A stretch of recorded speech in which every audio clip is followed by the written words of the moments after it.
நம்ம இட்டாச்சி பண்ண சாக்ரிஃபைஸை எவனுமே புரிஞ்சுக்கல. அதுக்கு பதிலாக அவனோட கிளான் கூடயே இன்னும் அவன் ஃபைட் பண்ணியிருக்கலாம். ஆனால் அப்படி பண்ணா என்ன, வார் ஸ்டார்ட் ஆயிருக்கும். ஸோ அப்படி வார் ஸ்டார்ட் ஆனால் தான் என்னன்னு நான் கேட்குறேன். ஏன்னா சமாதானமாக பேசிட்டு போய்க்கலாம் அப்படின்னா நீங்கள் அதுக்கும் ஒத்துக்க மாட்டீங்க.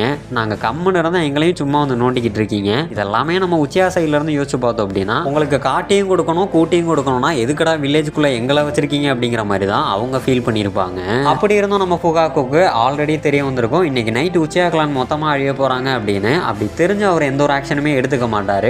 அவர் தான்டா ஆம்பளை. ஏன்னா உச்சியாஸ் எல்லாம் லீஃப் வில்லேஜ் அட்டாக் பண்ணாங்க அப்படின்னா அங்கே பெரிய ஒரு வாரே நடக்கும். அதில் ஜெயிச்சாலோ தோத்தாலோ பெரிய ஒரு இழப்பு ரெண்டு சைட்ல இருந்துமே இருக்கும். ஸோ அதவா ஜெயிச்சிட்டாங்க அப்படின்னா உச்சியாஸ் அப்படிங்கிறது ரொம்பவே கம்மியாக தான் இருப்பாங்க. ஆனால் இழப்பு அப்படிங்கிறது ரொம்பவே அதிகமாக இருக்கும். ஸோ அப்படி தோத்துட்டாலும் எப்படி நம்ம சாகதால போகிறோம்? எதுக்கு இவ்வளோ பெரிய ஒரு வாரை கிரியேட் பண்ணி அவ்வளோ ஜனங்களை கொண்டுட்டு நம்ம சாகணும்? அதுக்கு பேசாமல் நம்ம புள்ள கையாலே செத்து போயிடலாம் அப்படிங்கிற மாதிரி ஒரு முடிவு. ஸோ ஃபுல் வீடியோ நீங்கள் டைட்டில் மேலே கொடுக்குறேன், மறக்காமல் கிளிக் பண்ணி பாருங்கள்.